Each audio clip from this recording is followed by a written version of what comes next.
আম্মা জানামিনা বলতে লেগেছে, আমি বড় খুশিতে দিন কাটাতে লাগলাম, আমি বড় আনন্দে দিন কাটাতে লাগলাম। এ যুবকেরা, তরুণীরা, বাপেরা, আম্মা আমিনা বলতে লেগেছে, আমি একদিন পানি আনতে কুয়ার ধারে গেলাম। ওই কুয়ার ধারে যাবার সময় ভাবতে লাগলাম, কুয়ার পানি তো নিচেই থাকে, রশি দিয়ে টেনে টেনে ধরে তুলতে হবে, সেটা বড় কষ্টদায়ক হবে। কেন আমার গর্বে রহমাতুল লিল আলামিন আছে, আল্লাহর বন্ধু রয়েছে, কষ্ট না হয়ে যায় জিবরাইল জানিয়ে গেছে। এই জন্য আম্মা চিন্তা করে করে আগাতে লেগেছে। হঠাৎ করে আম্মা আমিনার কানে আওয়াজ আসে, আসসালাতু আসসালামু আলাইকা রাসূলুল্লাহ, আসসালাতু আসসালামু আলাইকা নবী আল্লাহ। হে আল্লাহ নবী সালাম, হে আল্লাহ রাসূল সালাম। আমিনা বড় এদিক ওদিক তাকাতে লাগে, কে কোথা থেকে কি বলছে। যখন খেয়াল করে আম্মা দেখে, ওই কুয়ার পানিটা যেমন ভূমিকম্পে পানি ফোলে, ওই কুয়ার পানি ফুলছে, ওপর দিয়ে উঠছে, আর তার ভেতর থেকে সালাম আসতে লেগেছে। পানির মধ্যে পানির নবী হযরতে খিজির সাল্লাম সালাম পাঠাচ্ছে। আরো জোরে বলুন সুবহান। আম্মা জান আমিনা বলতে লেগেছেন, আমি যখন কোনো গাছের পাশ দিয়ে যাই, ওই গাছ ঝুঁকে যায়, নত হয়ে যায়, ঝুঁকে যায়, ওই গাছ থেকে আওয়াজ আসে, সালাম সালাম। আমার বাচ্চার উপরে সালাম আসতে লেগেছে। আর হাদিস পাকের মধ্যে আছে, আমার নবী পাকের সাহাবারা নবী পাকের সঙ্গে যখন কোনো সফরে যেত, কোনো জায়গায় যেত, পাহাড় পাথর বালি কোনা গাছপালা সবাই আমার নবীকে সালাম দিতে থাকতে। আম্মা জান আমিনা আরো বলতে লেগেছে, দুনিয়ার মানুষেরা হযরত রাসূল পাক সাল্লাল্লাহু আলাইহি ওয়াসাল্লামের দাদা জান হযরত আব্দুল মুত্তালিব রাদিয়াল্লাহু তাআলা, তিনি এমন করে একদিন রাসূলুল্লাহ দাদিকে বলতে লেগেছেন, শুনছেন তো নাকি? তরুণেরা, রাসূলুল্লাহ দাদি জানকে বলতে লেগেছে, কি বলতে লেগেছে, আমাদের মেয়ে আমেনা স্বামী হারা, কিন্তু তিনার শরীর থেকে একটা খুশবু বাইর হয়, যে খুশবুর চর্চা পুরো মক্কার অলিতে গলিতে হতে লেগেছে। ওই খুশবু আমেনা মাখে তো মাখে, কোথা থেকে মাখে, কোথা থেকে পায় খুশবু। এই জন্য রাসূলুল্লাহ দাদা জান আর রাসূলুল্লাহ দাদি জান একে অপরে আলোচনা করতে লেগেছে। যখনই হযরত আব্দুল মুত্তালিব আলোচনা করে, হযরত আব্দুল মুত্তালিবের কথা শুনে রাসূলুল্লাহ দাদু জান দাদি জান বলতে লেগেছে যে আমিও অবাক হয়ে যাই, কেননা মুহাম্মদ রাসূল যখন আমিনা কোনো গোসলখানা থেকে বেরোয় বা কোনো ঘর থেকে বেরোয়, আমি যখন ঢুকি, ওই ঘরের মধ্যে এত খুশবু হয় যেন মনে হয় কোন আতরের ফ্যাক্টরি গোডাউনে ঢুকে গেছি। আসেন আমার নবী পাকের মিলাদের দিকে যায়।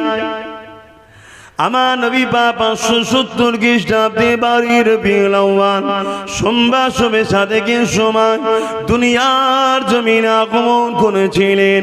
কাদ জাকুম মিনাল্লাহি নূর, আল্লাহ পাক তাকিদ দিয়ে বলছেন, কাদ অর্থাৎ তাকিদ দিচ্ছেন, অবশ্যই অবশ্যই আমার পক্ষ থেকে জমিনে আমি নূর পাঠিয়েছি। এই নূরকে তুমি আমি তর্ক করে ঝগড়া না করে, আল্লাহ নবী সাহাবী হযরত আব্বাস রাদিয়াল্লাহু তাআলা তিনাকে জিজ্ঞাসা করি, তিনি বলতে লেগেছেন, এই নূর ইয়ানি মুহাম্মদ রাসূল, এই নূর ইশারা আল্লাহ আমার নবী পাকের কথা বলেছে। ওয়া কিতাবুম মুবিন, এবং প্রকাশ্য কোরআন শরীফ কিতাব হিসাবে পাঠিয়েছে। যেমন অন্ধকারে দেখা যায় না, অন্ধকারে চলা যায় না, অন্ধকারে পড়া যায় না, অন্ধকারে দেখা বোঝা যায় না, ঠিক কোরআন অনুযায়ী চলতে গেলে, কোরআনকে পড়তে গেলে, কোরআনকে জানতে গেলে, বুঝতে গেলে এই নূর ছাড়া ওই কোরআনকে কখনো পড়তে বুঝতে পারবেন না। তাই আল্লাহ বললেন قد جاءكم من الله নূর ওয়া কিতাবুম মুবিন, আমি নূর পাঠিয়েছি এবং প্রকাশ্য কিতাব পাঠিয়েছি। এই প্রকাশ্য কিতাবটাকে জানতে বুঝতে দেখতে গেলে এই নূর দ্বারা তোমায় জানতে হবে। তাই আম্মা জান আয়েশা সিদ্দিকা রাদিয়াল্লাহু তাআলা আনহা বলে কানা খুলুকুল্লাহুল কোরআন, আমার নবী পাককে যদি চিনতে চাও তোমরা শুনে রেখে দাও, আমার নবী পাকের লাইফ স্টাইলটাই হলো কোরআন শরীফ। অর্থাৎ নবী যা করেছে কোরআন অনুযায়ী করেছে। কথা বুঝতে পারছেন? সেই নবীকে ধরো, তবে তো কোরআনের হাকিকাত বুঝবে। সামান্য বিশ্ববিদ্যালয়ের ইংলিশ লেকচারারের ভাষা হাই স্কুলের ইংলিশের লেকচারার বুঝতে পারে না। দুটোই মানুষ, দুটোই ইংলিশে অনার্স করেছে। তাহলে আল্লাহর ভাষা আমি তুমি বুঝি কি করে? হ্যাঁ, এর জন্য আল্লাহ আমার নবী পাক সাল্লাল্লাহু আলাইহি সাল্লামকে পাঠিয়েছে। তিনি কোরআন আমাদেরকে প্র্যাকটিক্যাল খুলে খুলে খুলে খুলে দেখিয়েছে। নবী হলেন সাহেবে কোরআন, কোরআনের বাস্তব হলো মুহাম্মদ রাসূল সাল্লাল্লাহু আলাইহি ওয়াসাল্লাম। তাহলে বলুন, আমরা খুশি বানাবো না বানাবো না? আনন্দ করব না করব না? কোরআন এসেছে কোন মাসে? কোরআন এসেছে কোন মাসে? রমজান শরীফের মাসে, তাই তো নাকি? রমজান শরীফের দাম আছে না নাই? রমজানে একটা দিন আছে কদরের রাত। কি রাত? কদর। এক রাত্রি ইবাদত করলে 1000 মাসের ইবাদতের নেকি হয়। জোরে বলুন সুবহানাল্লাহ। এটা খুশির কথা না খারাপ কথা? খুশির কথা। কেন? ওই রাত্রিরে কোরআন এসেছে, ওই রাত্রিরে ফেরেশতা আসে। তো ফেরেশতা আসার রাত, কোরআন আসার রাতের যদি গুরুত্ব এত হয়, এক রাত্রি 1000 মাসের ইবাদত, ফেরেশতাদেরও নেতা কোরআন যার জন্য পেয়েছি সাহেবে কোরআন, তিনি যে রাত্রিরে এসেছে সেই রবিউল আউয়ালের গুরুত্ব কত? কথা কিছু মাথায় ঢুকছে? এগুলো বুঝতে হবে উম্মতে মুহাম্মাদি। পুরো পৃথিবী চাইছে আমাদেরকে আমাদের নেতার থেকে সরিয়ে দেবে, আর নেতা যদি সরে যায় আমরা সব শেষ। তাই আমার হুজুরের সঙ্গে জোড়ো। আসেন আমার নবী পাকের মিলাদের সময় কি কি ঘটনা ঘটেছিল সংক্ষেপ তারিখে হাদিস আপনাদের কাছে একটু শোনায়। কারণ আমার নবী পাকের মিলাদের আলোচনা করা অর্থাৎ আমার নবী পাকের আগমনের আলোচনা করা, এই আলোচনা করাটা আমার আল্লাহ পাকের কোরআনে আল্লাহ আলোচনা করেছে। এটা আমার আল্লাহ পাকেরও পছন্দ। এ যুবকেরা, তরুণেরা, বাপেরা, কোরআনের মধ্যে আল্লাহ জানিয়ে দিচ্ছে সমস্ত নবী আলাইহিস সালামের রূহকে এক জায়গায় করেছে। সেই দাওয়াতে অন্য কোন ব্যক্তিদের রূহ নাই, ওই দাওয়াতে শুধু নবীদের রূহ রয়েছে। অর্থাৎ সব থেকে টপ ভিআইপিদের দাওয়াত নবীদের রূহ রয়েছে। আল্লাহ পাক নবীদের রূহকে খেতাব করে বলতে লেগেছে, হে আমার নবীদের রূহরা, আমি তোমাদেরকে কিতাব দেবো, হিকমা দেবো, জ্ঞান দেবো, আমি তোমাদেরকে বড় সম্মানিত করব, মাকামলা করব। তবে আমি তোমাদের কাছে একটা অঙ্গীকার নিতে চাই, আমার বন্ধু মুহাম্মদ রাসূলকে যদি তোমরা পাও, তোমরা তোমাদের নবুয়াতের ডাঙ্কা বাজানো বন্ধ করে দিয়ে, তোমরা তোমাদের দ্বীনের মেসেজ প্রচার করা বন্ধ করে দিয়ে আমার মুহাম্মদ রাসূলের খেদমত করবে কি বলো? আমার নবীর দ্বীনের সহযোগিতা করবে কি বলো? আমার নবীর পিছনে নবীর হয়ে কাজ করবে কিনা বলো? নবী নবীদের থেকে সাক্ষী নিচ্ছে আমার নবীর খেদমত করার জন্য, আমার নবীর সহযোগিতা করার জন্য। সঙ্গে সঙ্গে বাপ আদম থেকে শুরু করে ঈসা আলাইহিস সালাম সমস্ত নবীদের রূহরা বলেছেন আল্লাহ পাক আমরা সাক্ষী দিলাম মুহাম্মদ রাসূলকে আমরা খেদমত সহযোগিতা করব। এই কথা যখনই বললেন আল্লাহ পাক ওই সময় বলতে লাগলেন এ আমার নবীদের রূহ তোমরা যে অঙ্গীকারটা করছেন একটা সাক্ষী তো লাগবে, তোমাদের এই কথার উপরে আমি আল্লাহ নিজে সাক্ষী হয়ে রইলাম। যখনই মিশাক হয়ে গেল ওয়াদা নিয়ে নেওয়া হলো, সঙ্গে সঙ্গে সমস্ত নবীদের রূহকে একটা নূর ছায়া করে দিল। যেমন আকাশের মেঘলা আমাদেরকে ছায়া করে দেয়, ওইভাবে নূর একটা সমস্ত নবীদের মাকমুন করে রূহগুলোকে ওই নূরের মধ্যে ছায়া করে দিল। নবী আলাইহিস সালাম দের রূহ বলতে লেগেছে ও রাব্বি আল্লাহ এই নূরটা কিসের? আল্লাহ পাক বললেন জিনার পক্ষ থেকে সাক্ষী নেওয়া হলো ইনি হলেন মুহাম্মাদুর রাসূল। আরো জোরে বলুন সুবহান।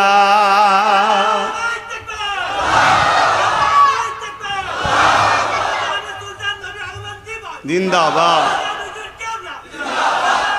আল্লাহু আকবার। আমার স্লোগানটা বাদ দিয়ে বাকি সব ঠিক আছে। আমার স্লোগান দেবেন না মাহফিলে, রাস্তায় বাইরে ঠিক আছে, কেনটা হুজুরের মাহফিল। আমি এত বড় ভিআইপি নাই যে হুজুরের মাহফিলে আমার স্লোগান দিতে হবে। তাহলে আমার নবী কবে থেকে বুঝতে পাচ্ছেন? আমার কিছু ভাই, আমাদেরই ভাই, তারা শিক্ষার অভাবে হোক বা ভুল রাস্তায় চলে যে হোক, তাদের ধারণা আমার নবী পাক সাল্লাল্লাহু আলাইহি ওয়াসাল্লাম 40 বছর বয়সে নবুয়াত পেয়েছে, সেদিন থেকে তিনি নবী, তার আগে নাকি নবী ছিলেন না। বলুন নাউজুবিল্লাহ। আল্লাহ মাফ করেন। তাহলে নবীদের রূহের কাছে সাক্ষী নিচ্ছে আমার নবীর পক্ষ থেকে। শুনছেন তো? আরেকটুখানি চলে আসে হযরতে জিবরাইল আলাইহিস সালাম আমার নবী পাকের কাছে একদিন আসলেন। আল্লাহ নবী জিবরাইলকে বিশেষ কথা হতে হতে আল্লাহ নবী জিবরাইলকে জিজ্ঞাসা করলেন ও হযরতে জিবরাইল আপনার বয়সটা কত? জিবরাইল সাল্লামকে জিজ্ঞেস করছে আপনার বয়স কত? যে জিবরাইল সমস্ত নবীদের কাছে ওহী এনেছে।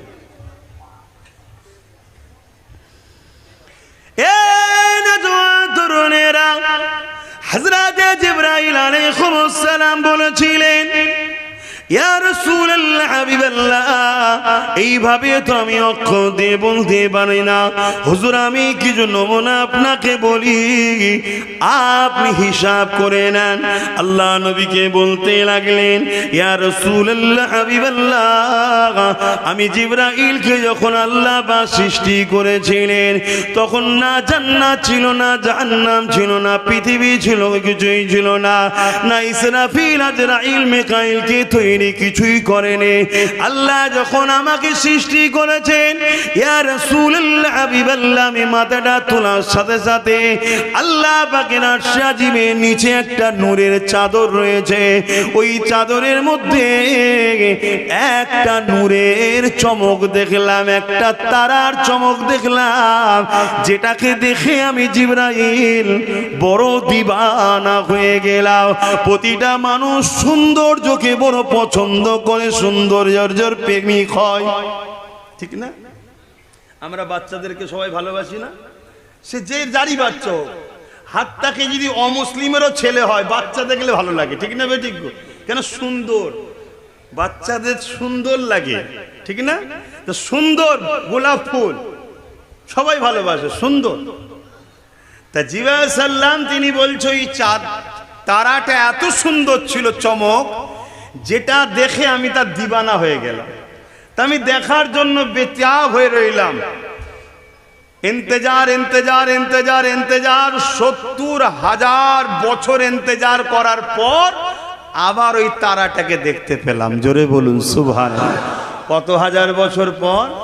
মুখে একটু বলবেন কত হাজার? 70,000। দ্বিতীয়বার দেখার পরে আরো দিবানা হয়ে গেলাম, আবার দেখতে চাইলাম। সাহাবারা বসে আছে, হুজুরকে শোনাচ্ছেন, ইয়া রাসূলুল্লাহ হাবিবাল্লাহ, দ্বিতীয়বার আবার 70,000 পথ দেখতে পেলাম, আবার দেখার জন্য দিবানা হলাম। তৃতীয়বারে আবার 70,000 বছর পথ দেখতে পেলাম। ইয়া রাসূলুল্লাহ হাবিবাল্লাহ, ওই তারাটা 70,000 বছর ছাড়া ছাড়া একবার করে উদিত হয়েছে। আমি ওই তারাটাকে মোট 72,000 বার দেখেছি। 70,000 বছর ছাড়া ছাড়া একবার হয়, আর দেখেছে কতবার? তোমার কম্পিউটারে অঙ্ক আসবে তো, জিবরাইল সালামের বয়স কত? আল্লাহ নবী বলেছিলেন, এ জিবরাইল, ওই তারাটা হলো, ওই নূরটা হলো আমি মুহাম্মাদুর রাসূল। আরো জোরে বলুন সুবহান আল্লাহ আল্লাহ। আচ্ছা সত্যি করে বলো, যারা আমার নবীকে ভালোবাসেন, আপনাদের এইগুলো শুনে মনটা বড় হচ্ছে না হয়নি? খুশি হচ্ছে না হয়নি? আচ্ছা, কারো বাচ্চার যদি তারিফ করা হয়, বাপ মা খুশি হবে না? হবে না? কেন? বাচ্চাটা কি মা তৈরি করেছে না বাপ তৈরি করেছে? তার আপন হয়, তাই তো নাকি? তাহলে যে রসুলের কথা শুনে তার প্রশংসা করে আমরা খুশি হচ্ছি, তাহলে আমার নবীর যত তারিফ প্রশংসা করবে, মূলত কে খুশি হবে? কেন? আল্লাহ তেনাকে এত শানওয়ালা করেছে। জোরে বলুন সুবহানাল্লাহ। আর আল্লাহ যদি আমাদের উপরে খুশি হয়ে যায়, আমি যদি বেনামাজি হই নামাজিওয়ালা বানিয়ে দিতে পারেন কে? আমি যদি বদমাইশ হই ভালো বানাতে পারেন কে? আমি যদি শরাবি হই শরাব মুক্ত বানাতে পারেন কে? তাহলে আল্লাহকে খুশি করতে হবে তো নাকি? হিদায়াতের মালিক তো দুনিয়ার কেউ নয়, আল্লাহ। তাহলে তার হাবিবের ভালোবাসা মোহাব্বত আমাদের হৃদয়ে আনতে হবে, রাখতে হবে, এটা আমাদের মাথায় রাখতে হবে। তাহলে আমার নবী পাক সাল্লাল্লাহু আলাইহি ওয়াসাল্লামের আগমন নিয়ে আমার আল্লাহ কোরআনে আলোচনা করেছে না করেন? আচ্ছা, আর একটুখানি আগিয়ে চলেন।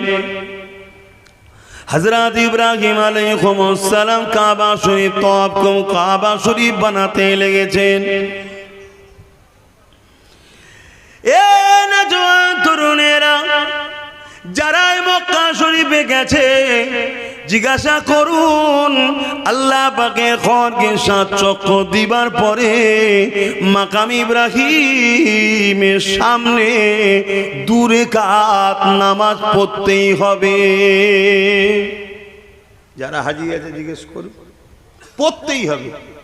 মাকাম ইব্রাহিমকে তওয়াফ কাবা শরীফ তওয়াফ করার পরে মাকাম ইব্রাহিমকে সামনে রেখে কাবাকে কেবলা বানিয়ে আল্লাহর জন্য 2 রাকাত নামাজ পড়তেই হবে। ওই মাকাম ইব্রাহিমে কি আছে? একটা পাথর আছে, যে পাথরটি ইব্রাহিম আলাইহিস সালাম পায়ের দাগ আছে। এখানে মুরিদ পীরের হাতে পায়ে কদম মুসি করলে ফতোয়া হয়। এখানে ছেলে বাপ মার পায়ে হাত দিয়ে চুমু কদম মুসি করলে ফতোয়া হয়। আর ওখানে ইব্রাহিম নবীর পায়ের সামনে নিয়ে যে বলছে আল্লাহকে সেজদা করো, ইব্রাহিম নবীর পাট যেতে পাথরের ছাপ আছে ওটাকে সামনে রাখো। কারণ কি? যে তরুণেরা আমার নবী পাক আসার কিছু কম বেশি 2500-3000 বছর আগে হযরত ইব্রাহিম আলাইহিস সালাম দুনিয়া জমিনে এসেছিলেন। তিনি আল্লাহ পাকের হুকুমেতে ওই কাবা শরীফটা তওয়াফ করে তৈরি করেছিলেন। ওই কাবা শরীফটা তৈরি করার সময় যখন কাবার উঁচু দেয়ালগুলোকে গাঁথতে হতো, ওই পাথরটার উপরে দাঁড়িয়ে দাঁড়িয়ে দাঁড়িয়ে দাঁড়িয়ে ঘর তৈরি করতো। আর এই পাথরটা অটোমেটিক লিফটের মতো উঠতো আর নামতো। বর্তমান লিফট এই জন্যে বললাম যে ভাষা আপনারা বুঝবেন, কিন্তু লিফটের দড়ি রয়েছে, তার রয়েছে, মোটর রয়েছে, কিন্তু এই পাথরে কোনো দড়ি তার মোটর ছিল না। ওই পাথরটা শূন্যে শূন্যে ভেসে উঠতো আল্লাহ পাকের ক্ষমতাতে। আর ওই পাথর দিয়ে এমন করে দাঁড়িয়ে দাঁড়িয়ে ইব্রাহিম নবী ঘরটা বানিয়ে ফেললো। এই ঘর যখন বানানো হয়ে গেল, ইব্রাহিম নবী দোয়া চাইতে লাগলেন, ও রাব্বি আল্লাহ পাক, আমি ঘর বানিয়েছি, আমাকে মজুরি দেন। অনেক দোয়া চেয়েছে, তার মধ্যে যে বিষয়টা আজকে আলোচনা, এই দোয়া চাইতে চাইতে বলতে লাগলে, আল্লাহ পাক, আমি ইব্রাহিম আপনার কাছে একটা বড় তামান্না, বড় আরজু রেখেছি। আমার এই দোয়া আপনার কাছে রয়েছে। কি দোয়া? আল্লাহ পাক, ওই যে জিনাকে না বানালে কোনো কিছু বানাতেন না, জিনাকে আপনি সব থেকে বেশি পিয়ার করে, আপনার সাথে নামের সাথে জিনার নাম রেখে দিয়েছে। আর আজিমের উপরে লা ইলাহার পাশে জিনার নাম রয়েছে, হুরেদের চোখে চোখে জিনার নাম রয়েছে, ফেরেশতাদের জবানে জবানে জিনার নাম রয়েছে। আল্লাহ পাক আপনার পেয়ারা নবী মুহাম্মদ রাসূলুল্লাহকে যে পাঠাবে, আল্লাহ পাক আপনার কাছে দোয়া চায়, ওই নবী পাকের মিলাদটা জানো, আগমনটা জানো, আমি ইব্রাহিম আমার আওলাদের আওলাদ খানদানে হয়। আমরা দোয়া চাই না যে আল্লাহ আমাদের ওলি আল্লাহ বাচ্চা দেবেন, নেক বাচ্চা দেবেন। ইব্রাহিম নবী চাইছে আল্লাহ ওই বাচ্চাটা, ওই নিয়ামত হলো আপনার বন্ধুটা আমার নসলে যেন আসে, আমার খানদানে যেন আসে। এই যে নবীর আগমন বৃত্তান্ত আলোচনা, এটাকে আরবিতে কি বলে? মিলাদ বা মৌলুদ। বাংলায় জন্ম বলে। জন্ম বৃত্তান্ত ঘটনা যে আলোচনা হয় যে মাহফিলে, ওই মাহফিলকে বলা হয় মিলাদের মাহফিল। অসুবিধা হচ্ছে? একটা কেউ বই লিখবে জীবনী, আব্বাস সিদ্দিকের জীবনী, তা আমার ছোটবেলাটা ওই জীবনীতে থাকবে না? থাকবে না? শৈশব কৈশব থাকবে না? থাকবে না? বাপের নাম মায়ের নাম কুনিয়াত কি আছে তা থাকবে না? থাকবে না? তা আমার নবী পাকের লাইফ স্টাইলের শিশুবেলাটা থাকবে না? এই শিশুবেলার আলোচনা যেখানে হয়, ওই মাহফিলকে কি বলে একটু বলবেন তো? মিলাদের মাহফিল। বলুন বলুন। হ্যাঁ, আরবিতে মিলাদ বলে, বাংলায় জন্ম বলে, কিন্তু আমার নবীর শানে জন্ম বলবো না। কেন? সব বাংলা কথা নবীর শানে লাগানো যায় না। নবীর শানে উপস্থিত হওয়া, আগমন হওয়া। কেন? আমার নবীর জন্ম বাপ আদম আলাইহিস সালাম যখন পানি কাদার সঙ্গে মিলেছিল, তারও হাজার হাজার হাজার বছর আগে আমার নবীর জন্ম হয়ে গেছে। জোরে বলুন সুবহানাল্লাহ। আল্লাহ পাকের কুদরতি কাছে আল্লাহ রেখে দিয়েছিলেন। কথা বুঝে আসছে? 63 বছরের দুনিয়াবি জিন্দেগি আমার নবী পাককে আল্লাহ দুনিয়ায় পাঠিয়েছিলেন। অবশ্যই তিনি বাশার, অবশ্যই তিনি মানুষ, এবং কুল কায়নাতে যত মানুষ আছে, বাপ আদম থেকে নিয়ে শুরু করে পৃথিবীর শেষ মানুষ পর্যন্ত, সব থেকে দামি, সম্মানিত, বড় সর্বদিক দিয়ে মুহাম্মদ সাল্লাল্লাহু আলাইহি ওয়াসাল্লাম। জোরে বলুন সুবহানাল্লাহ। কিন্তু মানুষ, ফেরেশতা নয়, জিন নয়। কথা মাথায় ঢুকছে? মানুষ তো নাকি? তো মানুষেরই তো মিলাদ হয়, তাই তো নাকি? জন্ম হয় কার? মানুষেরই তো। আল্লাহর জন্ম আছে? কথা বলে? তাহলে আল্লাহর মিলাদও এই মিলাদ হয় নাকি আল্লাহ? তাহলে মিলাদ করে আমরা দুনিয়াকে সাক্ষী দিচ্ছি, দেখো মোহাম্মদ রসুল খোদা নয়, মোহাম্মদ রসুল হলেন খোদার বান্দা। তাই তিনার জন্ম মিলাদ, বাংলায় আবার বলছি মিলাদ আগমনের আমরা মাহফিল করে প্রমাণ করে দিচ্ছি যে নবী আল্লাহর বান্দা। জোরে বলুন সুবহানাল্লাহ। তা মিলাদের বিরোধী করবেন না, এটা হাস্যকর বিষয়। উম্মতে মুহাম্মাদি দাবি করে নবীর মিলাদের সমালোচনা করে। খ্রিস্টানরা আলোচনা করে আমাদের ঈসা যে ঘরে জন্ম হয়েছিল, ওই ঘরের পবিত্রতা, ওই ঘরের দোয়া আল্লাহর কাছে কবুল হয়, আলোচনা করে।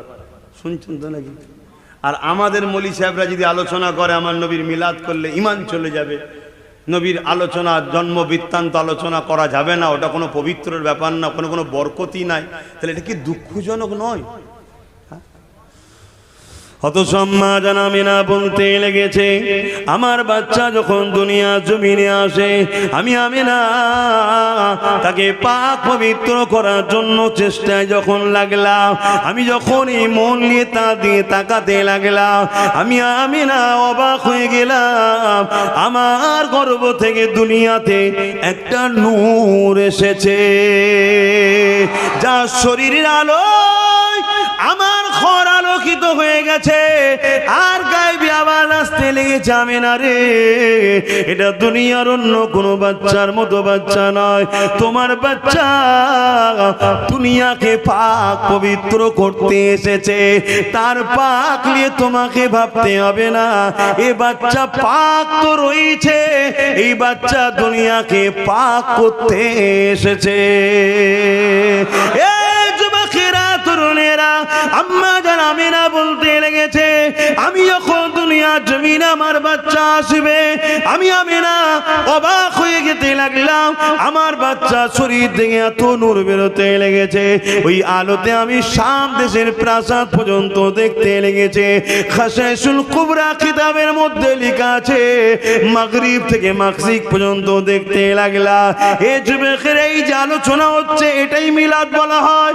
এ যুবকেরা, তরুণেরা, আম্মা জান আমিনারও বলতে লেগেছে, আমার বাচ্চা আমন করে দুনিয়ায় যখন চলে আসে, রাত এসে গেল, যখন রাত এসে গেছে, আমি আমিনা অবাক হয়ে দেখতে লেগেছে, আমার ঝুপড়ি ঘরের ছাদ, ওই ঘরে যে তৎকালীন সময়ে যেমন সিস্টেমের ছাদ ছিল, আমাদের মতো তো আর নয় রে বাবা, তৎকালীন যা ছিল।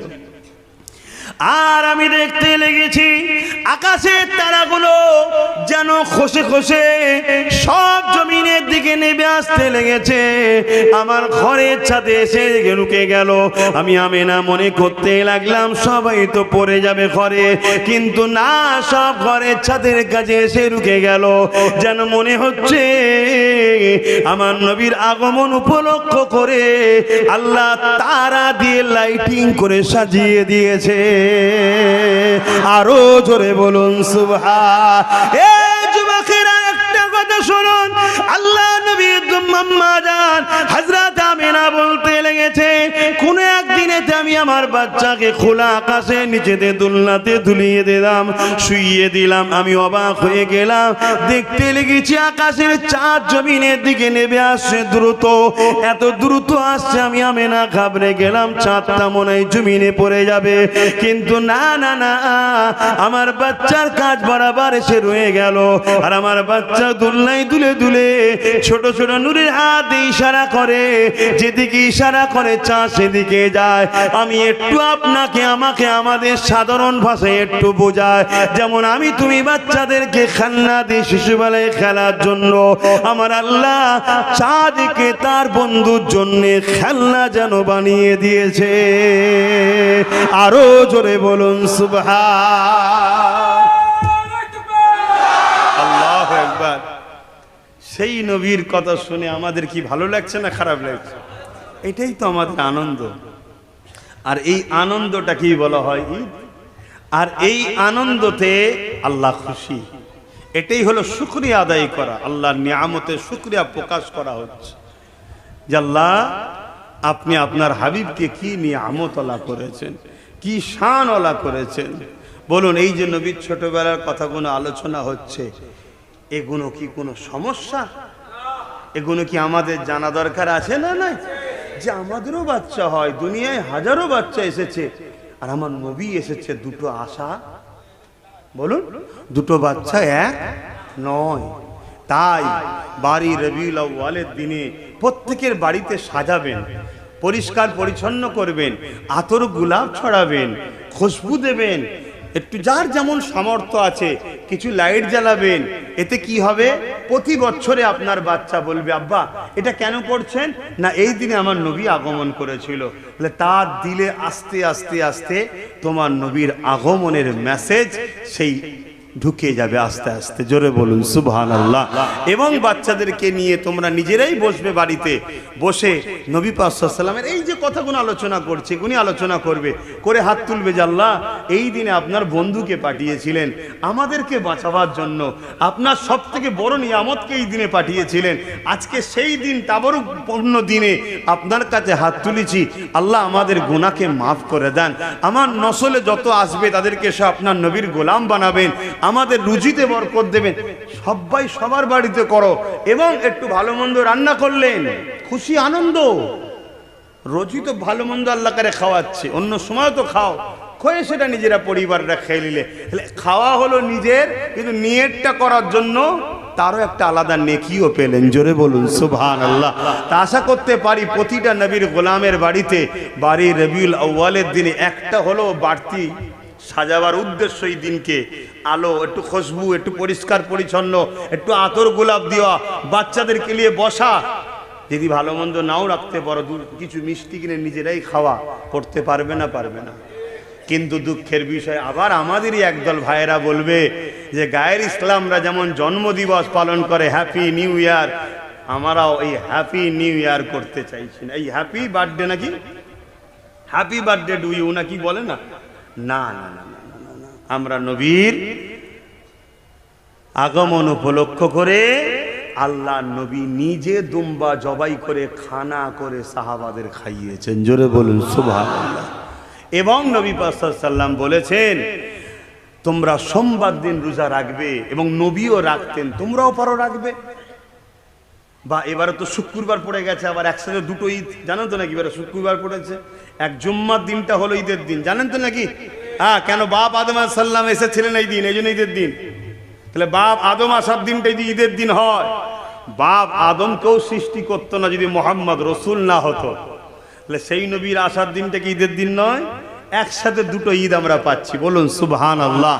তা এই দিনে আপনারাও রোজা রাখবেন, বা অন্য অন্য দিনে সপ্তাহে একদিন সোমবার দিন রোজা রাখবেন, আল্লাহ নবীও রাখতেন।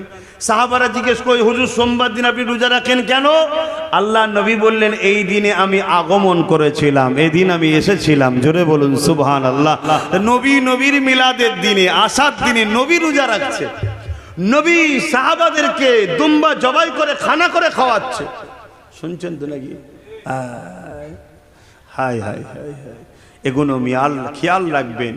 তাম পৃথিবী জুড়ে আজ থেকে 110-20 বছর আগে, এই 100 বছর কি 110-20 বছর হলো কম বেশি, কাবা শরীফে বা মক্কায় বন্ধ হয়ে গেছে, শুনছেন? 110-20 বছর আগে কাবার মাতাবে, কাবার চাতান যেটা তওয়াফ করে, ওখানে 4 ইমামের মুহাদ্দিস ফোকা, পৃথিবী বিখ্যাত উলামারা বসে বসে আমার নবীর মিলাদের মাহফিল করত, জোরে বলুন সুবহানাল্লাহ। কিন্তু 120 বছর হলো বন্ধ হয়ে গেছে। কেন বন্ধ হয়ে গেছে সবই আপনারা জানেন, কাদের হাতে এখন চলে গেছে, সৌদি, সবই জানেন। কিন্তু আজকের দিনও তাম পৃথিবীতে, মিশর বলুন, বাহরাইন বলুন, কাতার বলুন, ইরাক বলুন, আফগান বলুন, পুরো পৃথিবী জুড়ে, হিন্দুস্তান বাংলাদেশ তো আছেই, সারা পৃথিবী জুড়ে আমার নবীর শিশুবেলার আলোচনার শুকরানা মাহফিল ও খুশি আনন্দ প্রকাশ করা হয়, জোরে বলুন সুবহানাল্লাহ। তবে হ্যাঁ, যারা ডিজে বক্স বাজিয়ে নামাজ কাজা করে, গালে গুটকা দিয়ে নামাজ বেনা উজুতে রাস্তায় হই হই করে বেড়াবে, এটা বড্ড বাড়াবাড়ি, এর সাথে আমাদের কোনো সম্পর্ক নাই। যেমন কেউ বারণ করলে তার সাথেও সম্পর্ক নাই, বাড়াবাড়িটাও সম্পর্ক নাই। কেন? ইসলাম বাড়াতেও নিষেধ করেছে, কমাতেও নিষেধ করেছে। কথা বুঝে আসছে? হ্যাঁ, যদি গ্রামের মধ্যে বা নিজেরা সুন্দরভাবে মাথায় টুপি দিয়ে ইসলামিক ভাবে কোনো রকম ভাবে বিনা উজু হালে, উজু ছাড়া নয়, আমার হুজুরের মেসেজ মানুষের কাছে পৌঁছাবার জন্য, আহমদের খুশির জন্য র্যালি করো, অসুবিধে নাই। দাদা হুজুর রহমাতুল্লাহ আলাইহির খলিফা ডক্টর শহীদুল্লাহ সাহেব, এবং আপনাদের এই যে শুয়ে আছে জালালি হুজুর, জানেন তো জালালি দরবার বলে, ওনারা এই পশ্চিম বাংলায় হুজুর পাকের আগমনের র্যালি, কি বলে ওই র্যালি, জুলুস বার করেছিলেন, জোরে বলুন সুবহানাল্লাহ। কিন্তু বেশরিয়াতি কোনো কর্মকাণ্ড করলাবে না, বক্স লাগাবে, ডিজে বাজাবে, রোড জাম করে সর্বধর্মের মানুষকে কষ্ট দেবে। আমার নবী কষ্ট মিটাতে এসেছে, সেই নবীর নারা দিয়ে মানুষকে কষ্ট দিবার নাম ইসলাম নয়। কথা মাথায় ঢুকলো? হ্যাঁ, রাজনীতির জায়গা আলাদা, ধর্মের জায়গা আলাদা। ধর্মের নামে কখনো রোড অবরোধ করে জুলুম করা মানুষকে চলবে না। কারণ আমার নবী পাক সাল্লাল্লাহু আলাইহি সাল্লাম রাস্তায় কিছু পড়ে থাকলে সেটাকে তুলে নির্জনে ফেলে দিত। কথা বুঝে আসছে? এটাকে মাথায় রাখতে হবে। তো যাক, আমি অনেক কটা কথা বলে ফেলছি, আপনাদের কষ্ট হচ্ছে? আর একটু বলি, 8টা বাজে, 8:30 পর্যন্ত একটু আলোচনা করার কথা আছে। আপনাদের অসুবিধা হচ্ছে না তো? তাহলে হুজুরের মিলাদের কথাই বলি। আর কি কি অখিয়া হয়েছে, অনেক ঘটনা সংক্ষেপে বলি।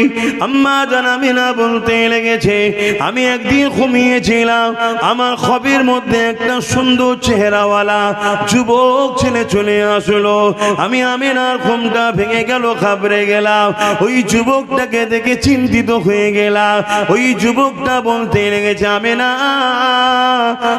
আপনি ঘাবড়াবেন না মা, আমি দুনিয়ার কোনো যুবক নয় মা।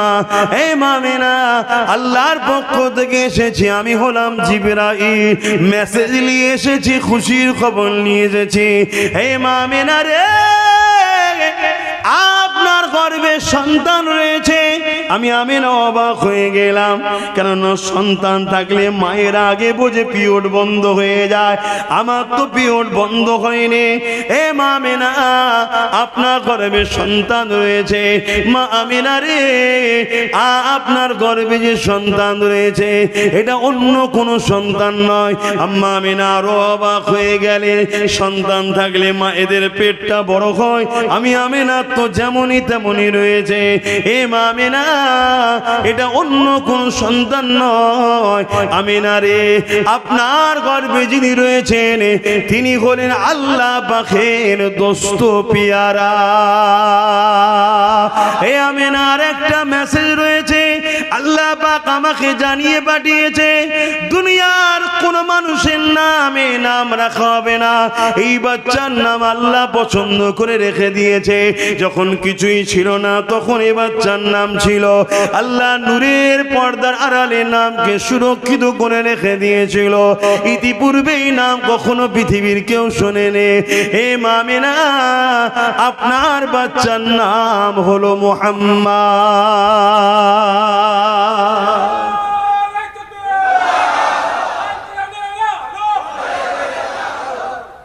আর বাকিগুলো কোথায় গেল? শুধু কোরআনের আলো জ্বালিয়ে দিলেই হয়ে যাবে?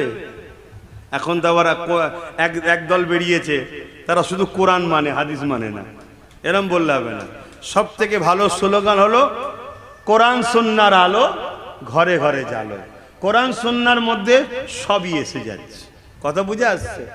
আর পাশাপাশি এটাকেও মনে রাখতে হবে, শরিয়তের দলিল 4টি, আদিল্লাতুল ইসলামি আরবাতুন, কোরআন, সুন্নাহ, ইজমা, কিয়াস। কথা বুঝে আসছে? সব হাদিস উপরে ঈমান আনতে হবে। খুব কথাটাকে মন দিয়ে বুঝবেন। সব হাদিস আমার নবীর সত্য বলে বিশ্বাস করতে হবে, ঈমান আনতে হবে। কিন্তু সব হাদিসের উপরে আমল করা যাবে না। বুঝতে পারলাম? সব হাদিস উপরে বিশ্বাস রাখতে হবে, ঈমান আনতে হবে, কিন্তু আমল করা যাবে না। একটু খুলে বলি, ঘাবড়ে যাচ্ছেন নাকি? এক হাদিস দ্বারা আর এক হাদিসকে হুজুর রদ করেছে, রদ করে দিয়েছে, বাতিল করে দিয়েছে। যেমন আল্লাহ নবী বললেন তোমরা কবর জিয়ারত করবে না, এটা হাদিস কিন্তু নবী পাকের, জানেন তো নাকি? টোটাল বন্ধ। কেন? সেই সময়ে মানুষ কবর জিয়ারতের নামে কবরের উপাসনা করছিল। তাই আল্লাহ নবী বলে দিলেন তোমরা কবর জিয়ারত করবে না, টোটাল বন্ধ। যখন সব বন্ধ হয়ে গেল, আল্লাহ নবী তাদেরকে কবর জিয়ারতের ট্রেনিং দিলেন, শিক্ষা দিলেন, পদ্ধতি দিলেন। ট্রেনিং রেডি, শিক্ষা রেডি। আল্লাহ নবী বললেন তোমরা কবর বেশি বেশি করে জিয়ারত করবে। কেন? কবরের কাছে গেলে মরণের কথা মনে পড়বে। জোরে বলুন সুবহানাল্লাহ। তাহলে প্রথম যেটা হাদিস, কবর জিয়ারত করবে না, ওটার উপরে বিশ্বাস রাখতে হবে হাদিস, কিন্তু এটা আমল করা, জোরে বলুন, কেন ওইটাকে রদ করেছে দ্বিতীয় হাদিসটা। এবারে প্রথম হাদিসে কত শোনে, দ্বিতীয় হাদিস কত শোনে, এত ডিপে তো আপনাদের ঢোকার ক্ষমতা আছে নাকি? এ তো মুহাদ্দিসদের কাজ। এজন্যই বলে ইমাম মানতে হয়। তাই বলি দাদা হুজুরকে মজবুত করে ধরুন, নিশ্চিন্তায় থাকবেন, যদি ভালো লাগে শুনবেন। ঠিক কোরআন শরীফের প্রত্যেকটা আয়াতের উপরে ঈমান আনতে হবে, কিন্তু আমার আল্লাহ এক আয়াত দ্বারা আর এক আয়াতকে রদ করে দিয়েছে। ডাক্তারের কাছে যাই না আমরা, ডাক্তার একটা প্রেসক্রিপশন করে দিল, এটা খাবে। কিছুদিন পরে ওই ডাক্তারই আগের ওষুধকে বাতিল করে আবার প্রেসক্রিপশন করে দেয়। এখন আপনি বলবেন নাকি যে কি ছেলে খেলা ধরেছে, প্রথমেই এটা দিতে পারতেন? আমি বলবেন না, রোগীর ধাত ডাক্তার বোঝে, ঠিক না? তখন যদি এই পাওয়ারটা দিতাম তাহলে রোগটা যেত না। প্রথম কড়া পাওয়ার দিয়ে রোগকে ড্যামেজ করা হয়েছে, এটা দিয়ে এবার ক্লিয়ার করা হচ্ছে। আরো ভালোটা ডাক্তার জানে, ঠিক তো নাকি? আমাদেরকে যিনি সৃষ্টি করেছেন স্রষ্টা, তিনি জানেন আমাদের সম্বন্ধে। তো প্রথম সময়ে বাপ আদমের জোড়া জোড়া সন্তান হতো, একটা পুরুষ একটা নারী, একটা পুরুষ একটা, তখন ভাই বোনে বিয়ে করা জায়েজ ছিল না। তৃতীয়ত কেউ নেই, তো বিয়ে করবেন কাকে? কিন্তু এখন জায়েজ আছে। ওটা আর একটা আয়াত দিয়ে যখন বড় বংশ বিস্তার হয়ে গেছে, ছেলের ছেলে বেড়ে গেছে, আল্লাহ বলল ওটা বন্ধ, ওটা হারাম হয়ে গেল, ওটা চলবে না। এই জন্যই বলে ইমাম মানতে হবে। তাই আবার আমি ঘুরিয়ে বলছি, মুজাদ্দিদ জামানকে ধরবেন। আমি বলছি না যে আমাকে, দাদা হুজুরকে ধরুন। দাদা হুজুর হলো আমাদের ইমাম, উলিল আমর, মজবুত করে ধরেন। বাকি আরো হক সিলসিলা আছে। দেওবন্দীদের পীর শাহ হাজী ইমদাদুল্লাহ মুহাজির মাক্কি রয়েছেন, কারামত আলী জনপুরি সাহেব রয়েছেন, বেরেলিদের পীর শাহ আলহাজ আহমদ রেজা খান। যে যার হুজুরদের ঘরে ধরে থাকুক। তোমার আমার পূর্ব ভারতের মানুষ নতুন দোকান দেখে খদ্দের হওয়ার দরকার নেই। এখানে পেটের ব্যাপার না, এখানে ইমানের ব্যাপার। তাই পুরাতন বাপ যেমন চেঞ্জ করে নতুন বাপ আনা যায় না, পুরাতনটাই নিতে হয়। মুজাদ্দিদ জামানকে ধরে রাখো। বুঝতে পারছি? আসেন আবার মিলাদের দিকে ফিরে যায়। আম্মা জানা মিনা বলতে লেগেছে, আমি বড় খুশিতে দিন কাটাতে লাগলাম, আমি বড় আনন্দে দিন কাটাতে লাগলাম। এ যুবকেরা, তরুণীরা, বাপেরা, আম্মা মিনা বলতে লেগেছে, আমি একদিন পানি আনতে কুয়ার ধারে গেলাম। ওই কুয়ার ধারে যাবার সময় ভাবতে লাগলাম, কুয়ার পানি তো নিচেই থাকে, রশি দিয়ে টেনে টেনে ধরে তুলতে হবে, সেটা বড় কষ্টদায়ক হবে। কেন আমার গর্বে রহমাতুল লিল আলামিন আছে, আল্লাহর বন্ধু রয়েছে, কষ্ট না হয়ে যায় জিবরাইল জানিয়ে গেছে। এই জন্য আম্মা চিন্তা করে করে আগাতে লেগেছে। হঠাৎ করে আম্মা আমিনার কানে আওয়াজ আসে, আসসালাতু আসসালামু আলাইকা রাসূলুল্লাহ, আসসালাতু আসসালামু আলাইকা নবী আল্লাহ। হে আল্লাহ নবী সালাম, হে আল্লাহ রাসূল সালাম। আমিনা বড় এদিক ওদিক তাকাতে লাগে, কে কোথা থেকে কি বলছে। যখন খেয়াল করে আম্মা দেখে, ওই কুয়ার পানিটা যেমন ভূমিকম্পে পানি ফোলে, ওই কুয়ার পানি ফুলছে, ওপর দিয়ে উঠছে, আর তার ভেতর থেকে সালাম আসতে লেগেছে। পানির মধ্যে পানির নবী হযরতে খিজির সাল্লাম সালাম পাঠাচ্ছে। আরো জোরে বলুন সুবহান। আম্মা জান আমিনা বলতে লেগেছেন, আমি যখন কোনো গাছের পাশ দিয়ে যাই, ওই গাছ ঝুঁকে যায়, নত হয়ে যায়, ঝুঁকে যায়। ওই গাছ থেকে আওয়াজ আসে, সালাম সালাম, আমার বাচ্চার উপরে সালাম আসতে লেগেছে। আর হাদিস পাকের মধ্যে আছে, আমার নবী পাকের সাহাবারা নবী পাকের সঙ্গে যখন কোনো সফরে যেত, কোনো জায়গায় যেত, পাহাড় পাথর বালি কোনা গাছপালা সবাই আমার নবীকে সালাম দিতে থাকতে। বলো, এই রকম নেতা ছেড়ে দ্বিতীয় কারো কাছে যাওয়া দরকার আছে? কিন্তু যাচ্ছ কেন মুসলমান? বল, যাচ্ছ কেন? যাত্রার পিছনে ছুটছ উম্মতে মুহাম্মাদি। দুনিয়াদারিতে কোন লিডার দরকার, নেতা দরকার, যাকে দরকার কমসে কম তার আদর্শ চরিত্র তো দেখো, দেখে তো তার পাশে যাও। তুমি শ্রেষ্ঠ নবী, শ্রেষ্ঠ উম্মত, তোমাকে মাথায় রাখা দরকার। আল্লাহ তোমাকে পৃথিবীর শ্রেষ্ঠ মখলুক করেছে, খায়রুল উম্মাহ করেছে, সমস্ত নবীর উম্মতের থেকেও দামি উম্মত করেছে। কিন্তু তুমি আল্লাহ দিয়া নিয়ামতকে মাটির সাথে মিশিয়ে নিকৃষ্ট হয়ে যাচ্ছ, তোমার হুঁশ করা দরকার। তোমার হুঁশ করা দরকার। আম্মা জান আমিনা আরো বলতে লেগেছে, দুনিয়ার মানুষেরা হযরত রাসূল পাক সাল্লাল্লাহু আলাইহি ওয়াসাল্লামের দাদা জান হযরত আব্দুল মুত্তালিব রাদিয়াল্লাহু তাআলা তিনি এমন করে একদিন রাসূলুল্লাহ দাদিকে বলতে লেগেছেন, শুনছেন তো নাকি?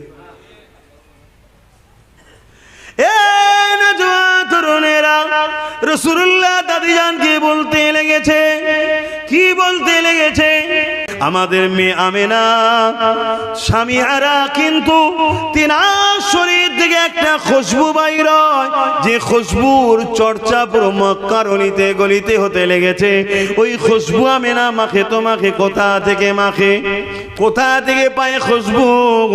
এই জন্য রাসূলুল্লাহ দাদা জান আর রাসূলুল্লাহ দাদি জান একে অপরে আলোচনা করতে লেগেছে। যখনই হযরত আব্দুল মুত্তালিব আলোচনা করে, হযরত আব্দুল মুত্তালিবের কথা শুনে রাসূলুল্লাহ দাদু জান দাদি জান বলতে লেগেছে যে আমিও অবাক হয়ে যাই, কেননা মুহাম্মদ রাসূল যখন আমেনা কোনো গোসলখানা থেকে বেরোয় বা কোনো ঘর থেকে বেরোয়, আমি যখন ঢুকি ওই ঘরের মধ্যে এত খুশবু হয় যেন মনে হয় কোন আতরের ফ্যাক্টরি গোডাউনে ঢুকে গেছি। তাই ডেকেছে আম্মা আমেনা হুজুরকে, ডেকে জিজ্ঞেস করছে, মা একটা কথা বলবো? এমনি তুমি স্বামী হারা, মনে বড় দুঃখ আছে তোমার, কিন্তু আমি তোমায় কষ্ট দিতে চাই না।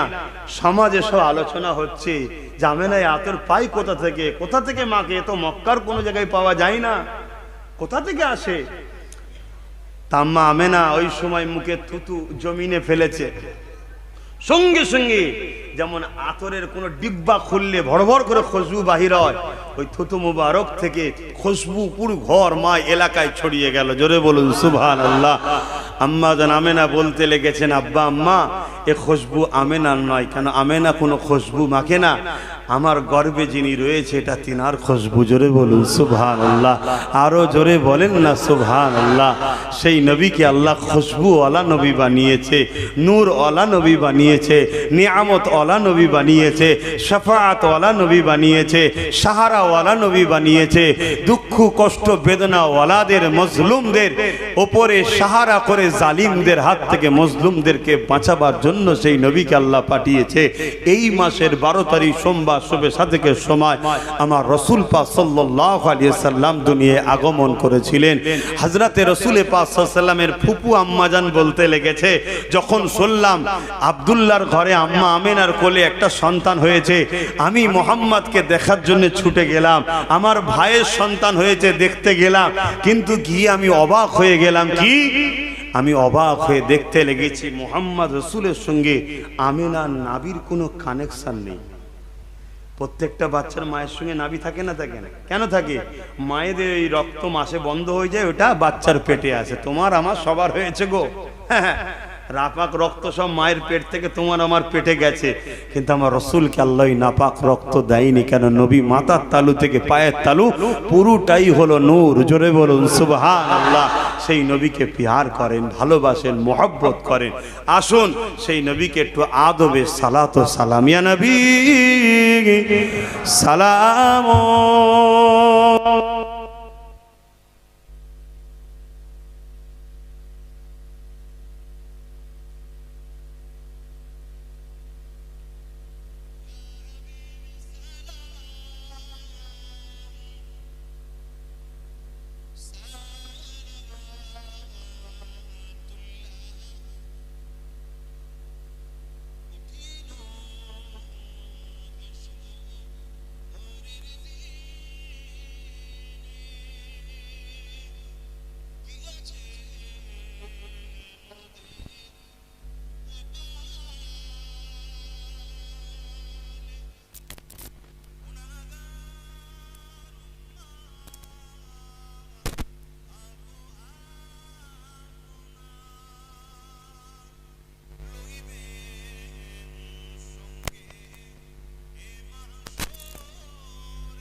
یا نبی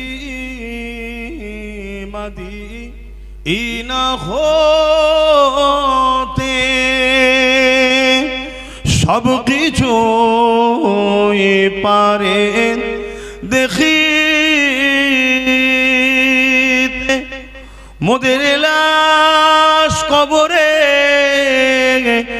রাখিলে লইবেন আপন করে নবী সালাম ইয়া রাসূল সালাম ইয়া হাবিব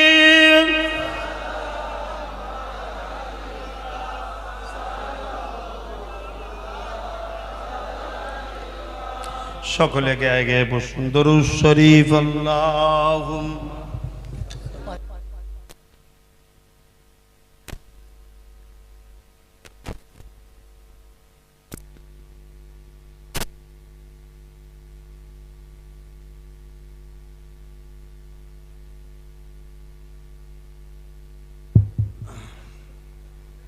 Allahumma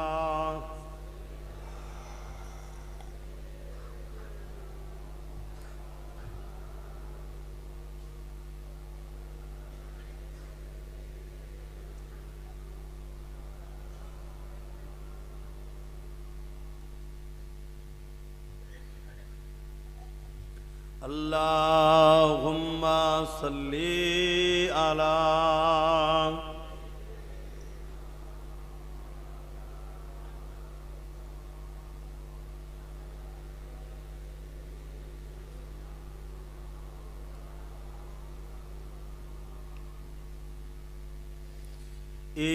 चाँद रबीउल अव्वल का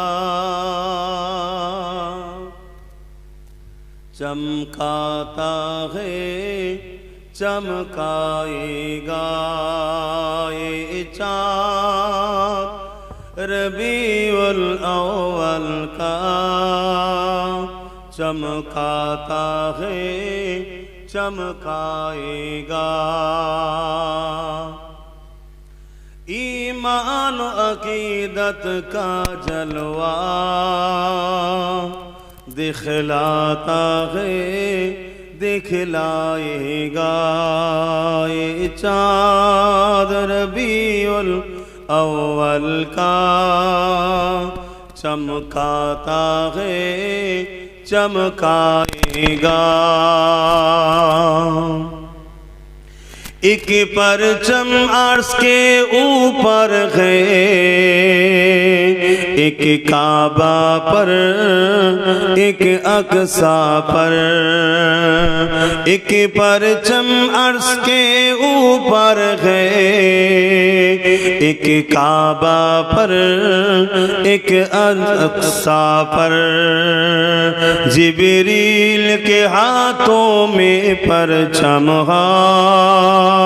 लहराता है लहराएगा ये चाँद रबीउल अव्वल का चमकाता है चमकाएगा दीवाना का दुश्मन से टकराता है टकराएगा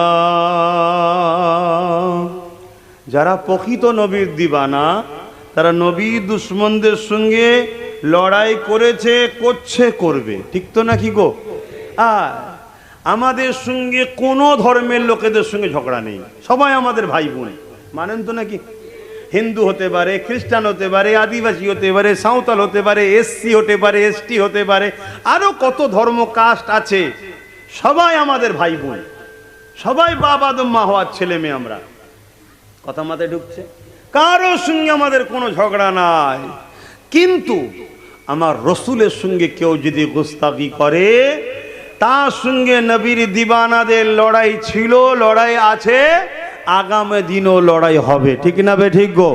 আপনারা লড়াই করতে রাজি আছেন তো নাকি? আল্লাহকে সাক্ষী রেখে বলুন রাজি আছেন? নারে দিবেন, হাত লম্বা করে তুলুন, নারী দিবে, নারী দিবে। উস্তাগে রাসূলরা হুঁশিয়ার সাবধান, উস্তাগে রাসূলরা হুঁশিয়ার সাবধান, नारी दिवे। सरकार की आमद, हुजूर की आमद, पुर नूर की आमद, रबीउल अव्वाल की महीना, नारी दिवे। অতএব এই ঘোষণা আমাদের থাকবে, আমার নবী পাকের ইসলামকে মিটিয়ে দিবার ষড়যন্ত্র আমেরিকা নিচ্ছে। আর সেই আমেরিকা বলতে বাধ্য হচ্ছে ইউরোপ দুনিয়া আমার নবীর দিনকে মিটাবার ষড়যন্ত্র করেছে। আজকে সেই ইউরোপ দুনিয়াও বলতে বাধ্য হচ্ছে আগামী 40-45-এর মধ্যে ইউরোপ দুনিয়ায় সংখ্যা গুরু হবে ইসলাম। জোরে বলুন সুবহানাল্লাহ। পৃথিবীতে যারা ইসলামকে মিটাতে গেছে, আমার নবীর দিনের সঙ্গে দুশ্মনী করেছে, তারা মূলত নবীর সঙ্গেই দুশ্মনী করেছে। আমার আল্লাহ তাদেরকে মিটিয়ে দিয়েছে। তাই আজ মহান ভারতবর্ষের নাগরিক আমরা, এই দেশে বহু ধর্মের বহু ভাষার মানুষ বসবাস করি। সবাইকে শ্রদ্ধা ও ভালোবাসা রেখে আমাদের কারো সঙ্গে কোনো ঝগড়া, কোনো ধর্মীয় ভেদাভেদ যার যার কাছে পছন্দ তার কাছে। কিন্তু দুঃখের বিষয়, স্বাধীনতার ৭৯তম হয়ে যাওয়ার পর আজ আমরা দেখতে লেগেছি আমার দেশের কেন্দ্রে একটা সরকার বসেছে, অপদার্থ জালিম সংবিধান বিরোধী বর্বর অত্যাচারী সরকার। কখনো কৃষকদের ঘরে, কখনো আদিবাসী দলিতদের, আবার কখনো মুসলিম সমাজের ইসলামের সম্পদ ওয়াকফ কালা কানুনের নামে আমার মসজিদ, আমার মাদ্রাসা, আমার দ্বীন ইসলামের কবরস্থান পেহচানকে মিটিয়ে দিবার ষড়যন্ত্র করছে। এদের লক্ষ্য ক্ষমতার জোরে ইসলামকে মুছে দেব, ক্ষমতার জোরে মুসলিমদের পেহচান মসজিদকে রাখবো না, ক্ষমতার জোরে মুসলমানদের পেহচান কবরস্থান হাজার হাজার বছর ধরের প্রমাণ তাকে মুছে দেব, ক্ষমতার জোরে মাদ্রাসাগুলোকে মিটিয়ে দেব, ক্ষমতার জোরে মসজিদ ঈদগাহকে মিটিয়ে দেব। তাই আজ আমি আপনাদেরকে জানতে চাইছি বা আপনাদের কাছ থেকে সাক্ষী চাইছি, এই যে কেন্দ্র সরকার সংবিধানের বিরুদ্ধে গিয়ে আমার ইসলামের বিরুদ্ধে যে আইন তৈরি করছে, ইসলামকে মিটাবার যে ষড়যন্ত্র করছে, এর বিরুদ্ধে আমাদের লড়াই করা দরকার আছে না নাই? হাত তুলে আল্লাহকে সাক্ষী দিয়ে বলুন লড়াইয়ের দরকার আছে না না? এ লড়াই যদি আমাদের জীবন দিয়ে করতে হয়, জীবন দিতেও রাজি আছেন? এই লড়াইয়ে যদি অর্থ দিতে হয়, অর্থ দিতে রাজি আছেন? এই লড়াইয়ে যদি আমাদের ঘরে ব্রিটিশকে তাড়াবার মতো যদি আমাদেরকে যুদ্ধ করতে হয়, আমরা রাজি আছি। কেন? একদিকে যেমন আমার ধর্মের ইমানের ব্যাপার, অপর দিকে তেমন আমার ভারতবর্ষের ঐতিহ্যের ব্যাপার। পাশাপাশি আজ আমি আপনাদের কাছে জানতে চাইছি, এই ওয়াকফের বিরুদ্ধে, এই ওয়াকফ কালা কানুনের বিরুদ্ধে, কেন্দ্র সরকারের বিরুদ্ধে পুরো দেশ জুড়ে আন্দোলন চলছে, চলবে। আমার বাংলা তো আমাদের আন্দোলনের দরকার আছে না নাই? জোরে বলুন আন্দোলনের দরকার আছে না নাই? কিন্তু আমাদের এই বাংলা সরকার যদি মনে করে আমিও রাজ ক্ষমতা দিয়ে মুসলমানদের ধর্মীয় ঐতিহ্যকে যারা মিটাতে চাইছে, আমিও তো তাদেরই একজন, আমিও মিটাতে চাই, তাই এই বাংলায় ওয়াকফ কালা কানুন অর্থাৎ বিজেপির বিরুদ্ধে আন্দোলন হতে দেব না। এই ক্ষমতা যদি রাজ্য সরকার দেখায়, এই অপদার্থ জালিম সরকারের বিরুদ্ধে আমরা লড়াই করতে রাজি আছি না নয়?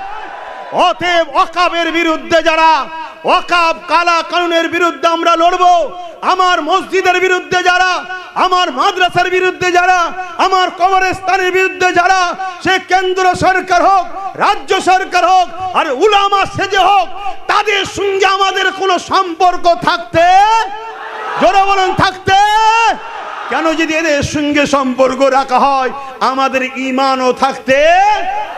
কেন? আল্লাহ রসুল বললেন অন্যায় দেখলে হাত দিয়ে রোখো, অন্যায় দেখলে হাত দিয়ে রোখো। কেন্দ্র সরকার যেটা করছে নাই না অন্যায়, তাহলে হাত দিয়ে রুখতে হবে না হবে না? যদি হাতে ক্ষমতা না থাকে রসুল মুখ দিয়ে প্রতিবাদ করো। যদি মুখেও প্রতিবাদ করতে না পারো অন্তর থেকে ঘৃণা করো। তাই কেন্দ্র সরকার যেটা করছে হাত দিয়ে রুখতে হবে। যদি হাতে ক্ষমতা না থাকে মুখ দিয়ে প্রতিবাদ করতে হবে। মুখেও যদি প্রতিবাদ করতে না পারো কমসে কম ঘৃণা করতে হবে। এই তিনটের মধ্যে কোনোটা যদি না থাকে, আল্লাহ রসুল বলছে তার মধ্যে ঈমান নাই। কে বলছে? আমার নবী বলছে তুমি মুসলমান দাবি করবে আর কেন্দ্র সরকারের এই কালা কানুনের বিরুদ্ধে তুমি লড়বে না, তুমি হাত তুলবে না, প্রতিবাদ করবে না, ঘৃণা করবে না। তোমার মতো মুসলিমকে আমরা চিনতে ভুল করলেও আমার আল্লাহ নবীর হাদিস অনুযায়ী তুমি বেঈমান জাহান্নামের কুত্তা ছাড়ার কিচ্ছু হতে পারবে না। ঠিক না বেঠি? আজ সব মুসলিম নেতা আছে, সে যে কোনো দলেরই হোক না কেন, আমরা দেখেছি তারা দুনিয়ার বেঈমান নেতাকে জিতাবার জন্য মারপিট করে, মিথ্যা কেস দেয়, ঘর ভাঙে, লোটে, সব জায়গায় হাত তোলে, সব জায়গায় বক্তব্য দেয়। কিন্তু আজকে কেন্দ্রের এই অপদার্থ আইনের বিরুদ্ধে আজ মুসলিম নেতাগুলো মুখ খুলছে না। এ থেকে প্রমাণ হয়ে যায় এরা মুসলিম সুরাতে বেঈমান জাহান্নামের কুকুর ছাড়া দ্বিতীয় কিচ্ছু নয়। আপনাদের মানতে আপত্তি থাকে, না মানকে যান। আমি এদেরকে জাহান্নামের কুকুর মনে করি, দ্বিতীয় কিচ্ছু মনে করি না। তৃতীয় নম্বর চলে আসুন, কেন্দ্র সরকারের বিরুদ্ধে যেমন লড়াই হবে, কিন্তু দুঃখের বিষয় আজ আমাদের রাজ্য সরকার কেন্দ্র সরকারের কালা কানুনের বিরুদ্ধে লড়াই করলে ইনার বুকে ব্যথা হচ্ছে। আজকে বলুন আমি ওয়াকফের বাঁচাবার জন্য লড়াই করব, মসজিদ আমার বলবো, কবরস্থান আমার, ঈদগাহ আমার, খানকা আমার বলবো, আর রাজ্য সরকার যদি বলে আন্দোলন করা যাবে না, তাহলে রাজ্য সরকার এটা ঠিক করছে না অন্যায় করছে।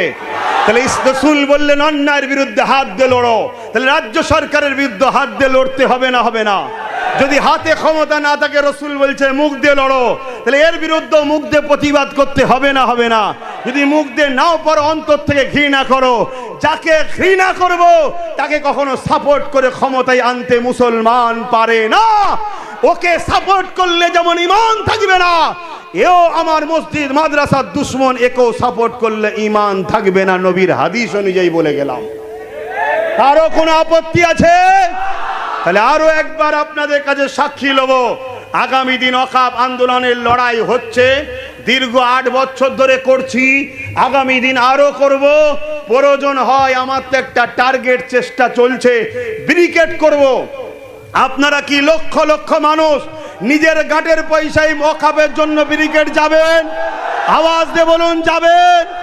আর ওই যাবার সময় ওই হাত তুলে রাখুন, ওই যাবার সময় আপনার এলাকার যদি নামধারী কোনো মুসলিম নেতা আপনাকে রুখতে চায়, মনে রাখবেন ইসলামের দুশমন, ওই ইসলামের দুশমনের সঙ্গে সাহাবা হুজুররা যেভাবে লড়াই করেছে আপনারাও লড়াই করতে পারবেন তো নাকি? আদনাবান মুসলমানদের সবচেয়ে বড় ক্ষতি হয়েছে মুসলিম সুরাতে গাদ্দারদের দ্বারা।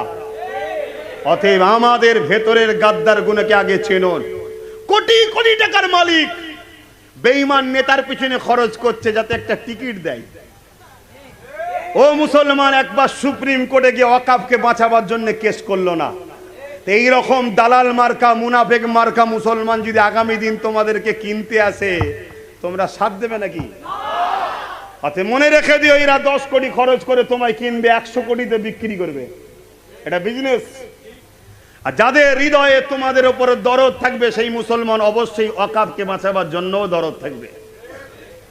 খুব মাথায় ভালো করে ঢোকো। আজকে বলুন এই ওয়াকফ নিয়ে কথা বললাম, কারো মনে হলো নাকি রাজনীতি করছে? ওয়াকফ তো আমার ধর্মের পাঠ। তুই রাজনীতির নামে যদি আমার ধর্মকে মিটাতে যাস, তাহলে আমি ধর্মকে বাঁচাবার জন্য তোর কলজেই হাত দিয়ে দেবো। সোজাসুজি কথা। তোর যদি ক্ষমতা থাকে আমার হাতকে রোক, আর ইনশাল্লাহ তুই যদি মনে করিস আমি দুনিয়ার গদির পাওয়ার দেখাবো, আমি আমার আল্লাহর পাওয়ার নিয়ে বলছি। দেখা যাক তোর বেঈমানের নেতার পাওয়ার কত আর আমার আল্লাহর পাওয়ার কত। আরে মনে রাখবে, কারবালা সেদিন শুধু হয়নি, যুগে যুগে কারবালা হবে। সেদিনও হোসাইন ছিল, আজও হোসাইনি আছে, সেদিনও এজিদ ছিল, আজও এজিদ আছে। খেয়াল করে দেখো আব্বাস হোসাইনি না এজিদ, আর যাদের সঙ্গে লড়ছি আমি তারা হোসাইনি না এজিদ, ভাবতে হবে না? এজিদ তো একটা জালিম শাসকের নাম ছিল, এই অত্যাচারী যা শাসকের নাম ছিল, চোর বদমাই সারাবি খুনি শাসকের নাম ছিল। তাহলে আব্বাস সিদ্দিকী কি অত্যাচারী শাসক, চোর শাসক, খুনি শাসক? আমি কিন্তু আমি লড়ছি ইমাম হোসাইনের দেখানো রাস্তায়। অতএব আমার মসজিদ নিয়ে যারা শেষ করতে চাইবে আর তাদের বিরুদ্ধে কথা বলতে গেলে যাদের বুকে ব্যথা হবে, উভয়ের বিরুদ্ধেই আমাদের যুদ্ধ চলবে। রাজি আছেন? গাঁটের পয়সা খরচ করে যেতে হবে, পারবেন তো নাকি? আমি সংক্ষেপ করছি, দুঃখের সাথে বলতে হয় দোয়া চাইব আপনাদের জন্য। আপনারা আমার জন্য চাইবেন না? সময় নেই আর, আপনারা আমার জন্য চাইবেন তো? তবে আল্লাহ নবী বলছে যে ভাইয়ের ভালো চাই না সে জান্নাত পাবে না। তাহলে আমি আমার জন্য শুধু চাইলে হয় না, তো আমারও তো একটা ভাই আছে, আপনারাও আমার ভাই, আপনাদের জন্য চাইবো তো বটেই। তা আমার জন্য চাইবেন আল্লাহ যেন আমার নলেজ শ্রীটাকে কবুল করে আর ইমানের যুদ্ধের সঙ্গে রাখে, ইমানের যুদ্ধের সঙ্গে যেন মরণ দেয়, নবীর গোলামি করতে করতে যেন মরণ দেয়, বেঈমান নেতার গোলামি যেন না করি, ঠিক না? হ্যাঁ। আর দ্বিতীয়, আমার ভাই নওশাদের জন্য দোয়া করবেন, ওর ওপরে আবার খুব টার্গেট, ঘন ঘন ওকে ধরছে, ঠিক না বেঠিক গো? তবে যত ধরবে লক্ষণ কিন্তু খারাপ নয়, ভালো, যত ধরবে লক্ষণ ভালো। কেন? আমাদেরই ভাই এখনো কিছু ঘুমটার ভেতরে আছে, আমাদেরই ভাই তারা তো ভাবছে আরে পুলিশকে গাল দিল তাকে তো ধরলো না, পুলিশকে জুতো দেলালো তাকে তো ধরলো না, পুলিশের মা বোন তুলে গাল দিল তাকে তো ধরলো না, নওশাদটাকে শুধু ধরছে কেন? ও মুসলমান বলে না, ও মুসলমান কেন নেতা হবে? নেতা তো আমি হব শুধু, আর আমার খানদান হবে, বাকি সব তো আমাদের চাকর। মুসলমানরা আমাদের পায়ের জুতো পরিষ্কার করবে, গোলাম হয়ে থাকবে, ভিক্ষা দেবো, খাবে। মুসলমান ঘরের ছেলে আগামী দিন সিএম হতে যাচ্ছে, বড় মন্ত্রী হতে চাইছে, এটা মেনে নেয় কখনো? এই ঘুমটার ভেতর থেকে অনেক মুসলিম এই ভুলটা ভাঙবে না? আমরা ইতিহাসে দেখেছি ইউসুফ আলাইহিস সালামকে তার ভাইয়েরাই কুয়ায় ফেলেছিল, পরবর্তীতে জেলেও গিয়েছিল, একদিন মিশরের সুলতান আল্লাহ করেছিল। জোরে বলুন সুবহানাল্লাহ। তো যাক, দোয়া করবেন ওর জন্যে। আমি দোয়া করছি, এখন আমরা সবাই আসেন একটু তওবা করি। বিসমিল্লাহির রহমানির রহিম। আচ্ছা, আর একটা কাজ বাকি আছে, তাই দেখেন 7 খতম কোরআন শরীফ। এই পাশে একটা মাদ্রাসা হচ্ছে, জানেন তো নাকি? বোড়ামারি। কোথায় এটা? কত দূর এখান থেকে? ও যাই হোক, বোড়ামারি পয়লা আশ্বিন জলসা আছে, কথা বোঝা আছে? দুপুর থেকে। হ্যাঁ, আপনাদের সকলকে কমিটি দাওয়াত দিচ্ছে, আপনারা যাবেন। মুজাদ্দিদিয়া পীর আবু বকর সিদ্দিক মাদ্রাসা যাবেন, যদি সময় থেকে যাবেন।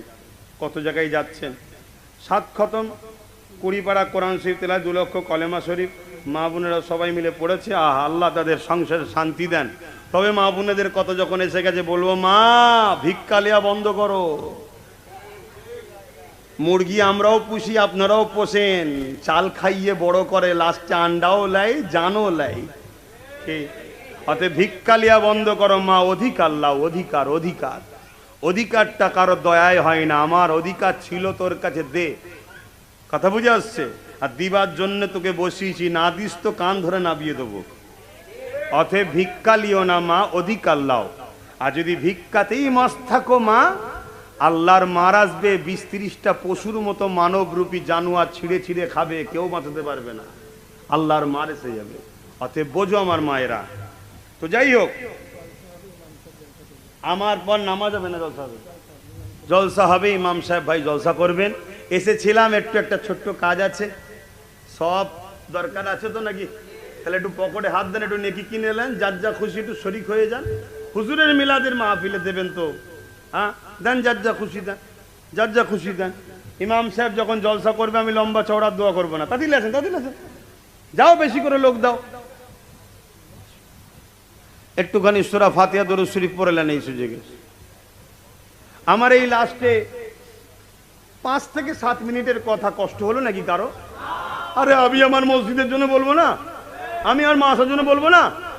তা যে মসজিদকে মিটাতে যাচ্ছে সেও দুশ্মন, আর যে আমাকে বলতে দিচ্ছে না সে বন্ধু নাকি? হ্যাঁ, কথা মাথায় ঢুকছে তো নাকি? না ঢোকে না এখনো?